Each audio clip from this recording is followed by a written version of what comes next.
साथीहरु नमस्कार। आज हामी नासुको प्रथम पत्र 2078 श्रावण 30 गते सोधिएका प्रश्नहरूको जवाफ र त्यसका सम्बन्धी डिटेल जानकारीहरू लिएर उपस्थित भएका छौं। यो साथीहरुले चेक गर्न पनि सक्नुहुन्छ। भर्खरै एक्जाम दिएका साथीहरुले र आउँदा दिनहरुमा एक्जामको लागि स्याम्पल पनि हुन सक्छ प्रश्नहरू। ल सुरु गरौँ यसरी। पहिलो प्रश्न नम्बर 1। डोनाल्ड ट्रम्पले राष्ट्रपति निर्वाचन 2020 मा लिएको इलेक्ट्रोल मत भोट कति थियो भनेर सोधेको थियो। 232 मत हो। अब 232 मत ल्याउने बेला विजेता भएको चाहिँ डोनाल्ड ट्रम्प होइनन्, विजेता भएको को थिए भन्दा जो बाइडेन। यहाँनिर हेर्न सक्छौं। त्यो भन्दा पहिला हामी हेरौं नोभेम्बर 3 2020 मा भएको थियो। 4-4 वर्षमा हुन्छ अमेरिकामा यो निर्वाचन। नेपालमा 5-5 वर्षमा हुन्छ भने अमेरिकामा 4-4 वर्षमा हुन्छ। नोभेम्बर 3 2020 मा भएको थियो। अनि टोटल इलेक्ट्रोल मत जित्नको लागि कति चाहिन्छ भन्दा 270 मत चाहिन्छ। टोटल चाहिँ 538 अमेरिकामा 538 इलेक्ट्रोल हुन्छ टोटल। त्यो मध्ये 270 कम्तीमा पनि ल्याउनु पर्ने हुन्छ। जो बाइडेनले 306 लिएका थिए भने डोनाल्ड ट्रम्पले 232 लिएका थिए। अब यो नोभेम्बर 3 2020 भन्ने बेला हामीले अर्को पनि यहाँनिर एकदमै महत्त्वपूर्ण कुरा के जानिराख्नुपर्छ भन्दाखेरि अमेरिकामा चाहिँ जहिले पनि निर्वाचन हरेक 4-4 वर्षमा कहिले हुन्छ भन्दाखेरि on the first Tuesday after the first Monday in November. हरेक वर्ष 4-4 वर्षको नोभेम्बरमा हुन्छ। नोभेम्बरमा चाहिँ कहिले भन्दाखेरि फर्स्ट ट्युसडे हुन्छ, तर मन्डे पछिको फर्स्ट ट्युसडे। त्यो पहिला मन्डे पर्नै पर्छ। एकै गते परेको रहेछ ट्युसडे भने त्यो चाहिँ मानिँदैन। पहिला मन्डे पर्नुपर्छ अनि त्यसपछि आएको ट्युसडेमा मात्र हुन्छ। अब प्रश्न अर्कोमा जाउँ। प्रश्न नम्बर 2। अर्थ आवरको सुरुवात गर्ने देश कुन हो? यसको सही जवाफ हो अस्ट्रेलिया। अर्थ आवरको सुरुवात गर्ने देश अस्ट्रेलिया हो। यसको डिस्क्रिप्सनमा हेरौँ। अर्थ आवर चाहिँ कसले सुरु गरेको भन्दा WWF ले। यो पनि महत्त्वपूर्ण कुरा रहन्छ। कसले सुरु गरेको? WWF ले। अनि यो कहिले गरिन्छ कुन टाइममा भन्दा 8:30 देखि 9:30 बेलुका। के गर्नको लागि भन्दाखेरि इलेक्ट्रिक लाइट्सहरू सबै बन्द गर्ने। Specific day towards the end of March. यो मार्चमा हुन्छ। As a symbol of commitment to the planet it was started as the light off event in Sydney Australia 2007 भनेको छ। यो भनेको एभ्री इयर मार्च महिनाको अन्तिम Saturday falls on the last Saturday of March. मार्चको अन्तिम शनिबार हुन्छ। अन्तिम शनिबार 8:30 देखि 9:30 बजीसम्म विश्वभरि लाइट अफ गर्ने, एक किसिमले दिगो विकासलाई प्रमोट गर्ने, भएको रिसोर्सलाई राम्रोसँग युज गर्ने भन्ने सन्देश दिनको लागि सुरु भएको यो अस्ट्रेलियाबाट सुरु भएको हो। प्रश्न नम्बर 3।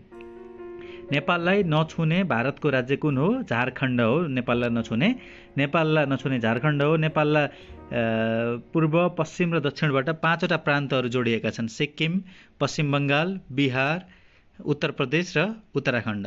अब सिक्किमले कता भनेको यहाँनिर फेरि डिटेलमा हेरौँ। पूर्वको ताप्लेजुङ र पाँचथर जिल्ला चाहिँ सिक्किमसँग छोइएको छ। इलामसँग चाहिँ पश्चिम बङ्गाल छोइएको छ। पूर्वको इलाम झापासँग पश्चिम बङ्गाल। अनि दक्षिणको झापादेखि नवलपरासी बर्दाघाटसम्म बिहार छ। अनि बिहारभन्दा अझै पश्चिम आयो भने दक्षिणपट्टि सुनौलीदेखि बर्दिया धनगढी, सुनौलीदेखि नेपालगञ्ज, बर्दिया, धनगढी त्यो एरियालाई छुने उत्तर प्रदेश हो भने उत्तराखण्ड भनेको सबैभन्दा पश्चिम नेपालको बैतडी जिल्लालाई टच गर्ने उत्तराखण्डले। यसरी यहाँनिर हामी हेर्न सक्छौँ। पूर्वमा सिक्किम, ताप्लेजुङ र पाँचथला छेउको, अनि पूर्वमा इलामसँग पश्चिम बङ्गाल पनि टच भएको छ, अनि दक्षिणमा बिहार र उत्तर प्रदेश, अनि पश्चिममा चाहिँ उत्तराखण्ड। प्रश्न नम्बर 4 यहाँनिर हेर्न सक्छौँ। विक्रम सम्वत 1846 मा चीनसँग भएको सन्धि कुन हो भन्दा केरुङ सन्धि या केरुङ सम्झौता। यहाँनिर एउटा फर्मुला पनि थियो, के बेथा शान्ति मैत्री भन्ने। सिक्वेन्सले के भनेको केरुङ, बे भनेको बेत्रावती, था भनेको थापाथली र शान्ति मैत्री भनेको शान्ति मैत्री सम्झौता। यो चाइनासँग तिब्बतसँग भएका सम्झौताहरू हुन्। सबैभन्दा पहिला केरुङ 1846, त्यसको 3 वर्षपछि 1849 मा बेत्रावती, के बे थापाथली 1912 मा र विक्रम सम्वत 2017 वैशाख 16 मा शान्ति तथा मैत्री सम्झौता। के बेथा शान्ति मैत्री भनेर केरुङ सम्झौता 1846 मा। प्रश्न नम्बर 5 ओजन तह संरक्षणको अन्तर्राष्ट्रिय दिवस कहिले पर्छ भन्दा सेप्टेम्बरको 16 अनि प्रश्न नम्बर 6 मा हेरौँ, कालीगण्डक ए जलविद्युत आयोजना कुन जिल्लामा पर्दछ? स्याङ्जा जिल्लामा। त्यस्तै प्रश्न नम्बर 7, हिमालहरूको उचाइको आधारमा घट्दो क्रममा राख्नुहोस् भनेको थियो कञ्चनजङ्घा, लोत्से, मकालु, चोयु र मनास्लु हुन्छ। यसको फर्मुला पनि यस्तो छ, समा कलम चो धौमना अ, समा कलम चो धौमना अ, स भनेको सगरमाथा, म भनेको माउन्ट केटु, समा क भनेको कञ्चनजङ्घा, कलम कञ्चनजङ्घा, लोत्से र मकालु। पहिलो म चाहिँ मकालु हो, त्यसपछि चोयु, धौलागिरी, मनास्लु, नागा र अन्नपूर्ण। माउन्ट केटु र नागा पर्वत यो दुईवटा मात्रै 2 र 9 नम्बरमा पाइरहेका छन्। दुवै पाकिस्तानका हुन् फेरि है, अरू बचेका सबै 8वटा नेपालकै हुन्। समा कलम चो धौमना अ, फर्मुला यस्तो रहेको छ। त्यस्तै गरी अर्को प्रश्नमा जाउँ। प्रश्न नम्बर 8, नेपालको सबैभन्दा पुरानो राजमार्ग कुन हो? त्रिभुवन राजमार्ग। यो प्राय सबै साथीहरूलाई थाहा भएको कुरा हो। प्रश्न नम्बर 9 मा जोडा मिलाउने थियो। गोरखापत्रको प्रकाशन विक्रम सम्वत 1958, थाहा भएको कुरा। योजनाबद्ध विकासको सुरुवात 2013, मुलुकियन 1910 र पृथ्वीनारायण शाहको जन्म 1779 मा। यसको ठ्याक्कै 20 वर्षमा उनी राजा भएका थिए। कहिले? 1799 मा। 1800 भन्दा 1 वर्ष पहिला, 1799 मा। संयुक्त राष्ट्र सङ्घको निष्क्रिय अङ्ग कुन हो भनेको जिम्मा जमानी परिषद, ट्रस्टसिप काउन्सिल भन्छ। यो कहिलेदेखि इनेक्टिभ छ भन्दाखेरि 1994 नोभेम्बरको 1 देखि पलाउ भन्ने राष्ट्र स्वतन्त्र भएपछि यो इनेक्टिभ हो। जिम्मा जमानी परिषदको खास काम के थियो भन्दा दोस्रो विश्वयुद्धपछि कोलोनाइज गरेर विभिन्न राष्ट्रहरूले साना साना राष्ट्रहरूलाई आफ्नो अन्डरमा राख्ने गरेका थिए। ती साना राष्ट्रहरूलाई स्वतन्त्र दिलाउने चाहिँ यसको प्रमुख ध्येय रहेको थियो। जिम्मा जमानी परिषदले 1994 नोभेम्बर 1 देखि इनेक्टिभ नै छ, सबै काम सकाइसक्यो भनेर। प्रश्न नम्बर 11, युरोकप 2021 को सेमिफाइनलमा पुग्ने राष्ट्रहरू कुन कुन हुन्? उत्तर थियो बेलायत र डेनमार्क र इटली र स्पेन। युरोकप फुटबल चाहिँ कहिले सुरु भएको हो भन्दा 1960 देखि फ्रान्समा भएको थियो। 1960 को रसियाले जितेको थियो। 16औं युरोकप खेलकुद सन् 2020 मा अस्ति भर्खर भएको। बेलायतको आयोजनामा युरोपभरका विभिन्न राष्ट्रहरूमा भएको। इटलीले जितेको युके विरुद्ध, युके चाहिँ सेकेन्ड भएको।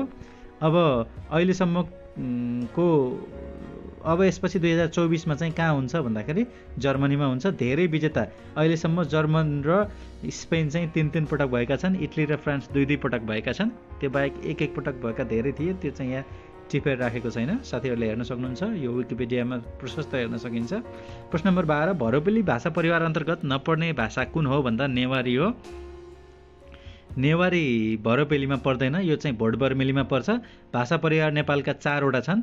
यसलाई पनि सरस्वती यहाँनिर हेरिहालौँ। भरोपेली भाषा परिवार भारत र युरोपमा धेरै बोलिने भाषा। यस अन्तर्गत नेपाली, मैथली, भोजपुरी, थारू, तराईवासीहरूले बोल्ने र तराईसँग मिल्ने भाषा चाहिँ भरोपेली हो। त्यस्तै भोटबर्मेली 2 नम्बरमा छ।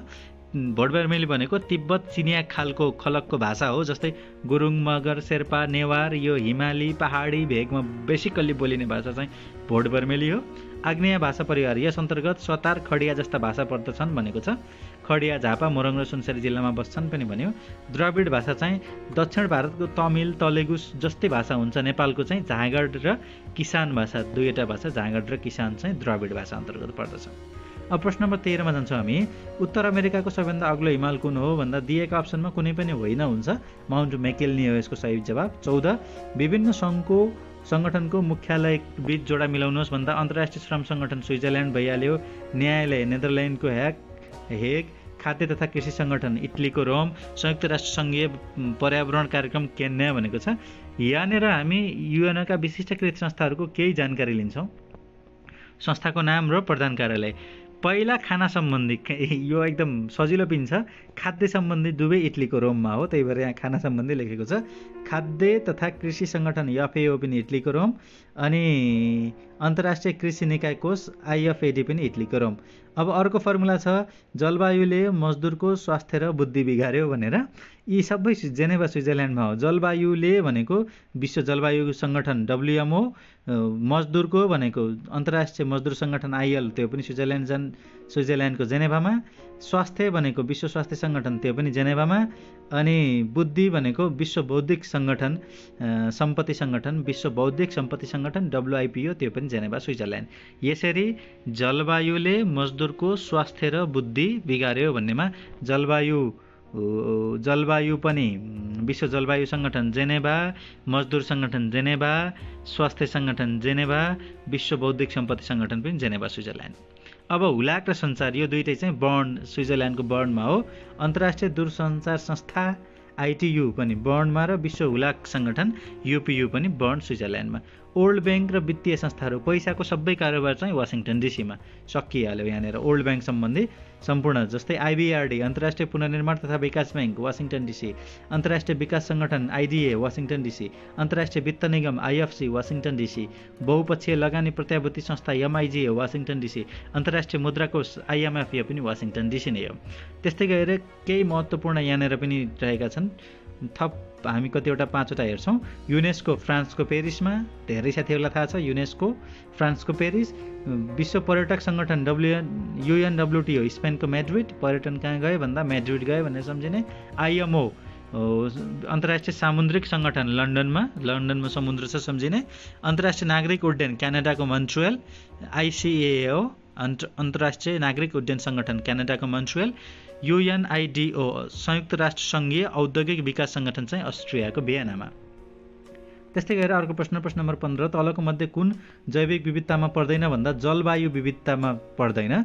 जस्तै जैविक विविधता 3 प्रकारका हुन्छन्, एकदमै महत्त्वपूर्ण रहन्छ साथीहरू यो कुरा बुझौँ। वातावरणीय विविधता, प्रजातिगत विविधता, वंशाणुगत विविधता। वातावरणीय भनेको वातावरणको कारणले हुने विविधता, जस्तै गाई, चौरी गाई, ऊँटमा विविधता हुन्छ नि, यिनी सबै गाईका प्रकार हुन्। गाई, चौरी गाई, ऊँट, गाई तराईमा हुन्छ, पहाडमा पनि हुन्छ। चौरी गाई एकदम चिसो ठाउँमा त्यसको धेरै रौँ आउँछ र चौरी गाईमा परिवर्तन हुन्छ, एकै प्रवृत्तिको हुन्छ। ऊँट फेरि डेजर्टमा हुने भएको भएर यो वातावरणले विविधता ल्यायो भन्ने कुरा आयो। प्रजातिगत विविधता, प्रजातिमा विविधता हुने, जस्तै गाई, भैँसी, कुकुरमा विविधता छ। गाई छुट्टै हुन्छ, भैँसी छुट्टै हुन्छ, बाख्रा अर्कै हुन्छ, कुखुरा अर्कै हुन्छ, त्यो प्रजातिगत विविधता हो।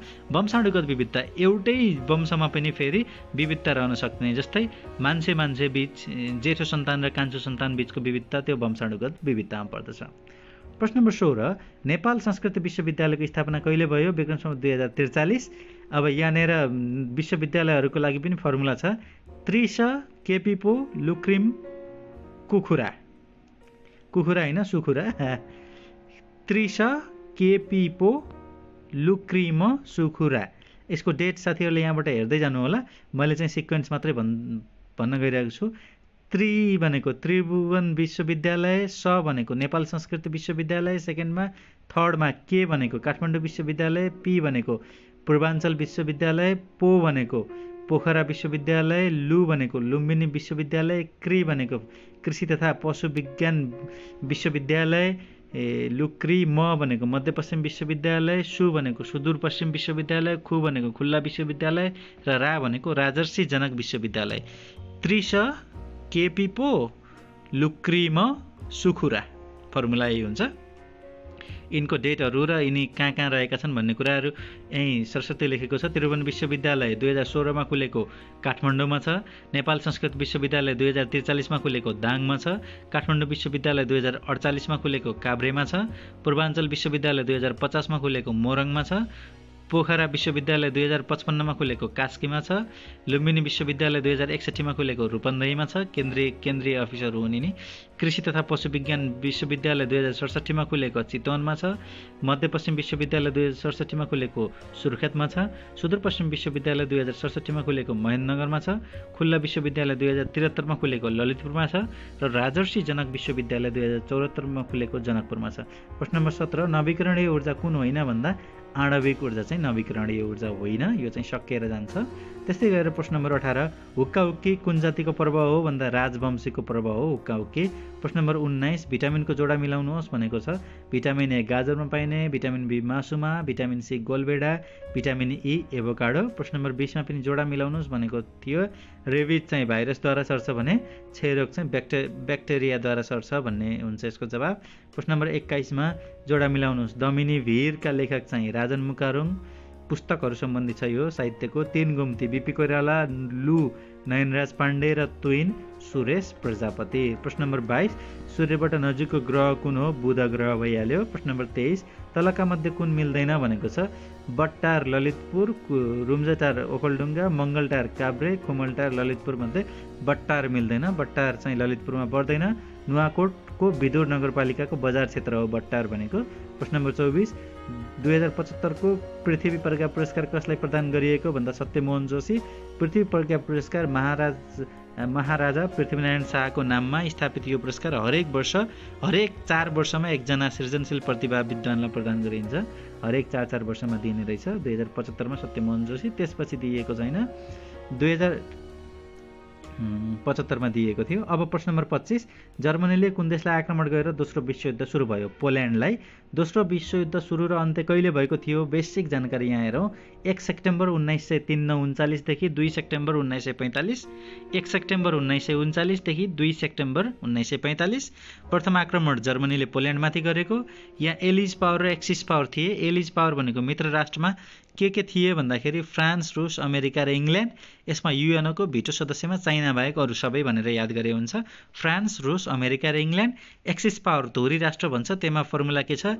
GIJ जर्मनी, इटली र जापान। GIJ जर्मनी, इटली र जापान। प्रश्न नम्बर 26 कीटनाशक औषधिमा प्रयोग नगरिने ग्यास कुन हो भन्दा हाइड्रोजन ग्यासको प्रयोग हुँदैन। प्रश्न नम्बर 27 तलका मध्ये कुन ठिक कुन बेठिक भनेको छ? जनघनत्व 2068 अनुसार 180 थियो जनघनत्व, जनगणना 68 अनुसार। यो पनि ठिक हो। विक्रमसम्म 2028 पछि 68 मा जनसङ्ख्या वृद्धि दर कम हो भनेको छ। यो पनि ठिक, दुवै ठिक हो। 27 मा।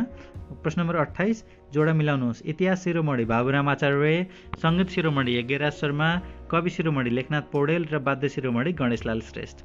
प्रश्न नम्बर 29 जोडा मिलाउनुहोस्। भूम्या पर्व मगर जातिको हो, धवला चाड चौकाको हो, उधौली पर्व किराँतको हो र खाँडादेवी पूजा गन्धर्व जातिको हो। प्रश्न नम्बर 30 अन्तिम प्रश्न थियो।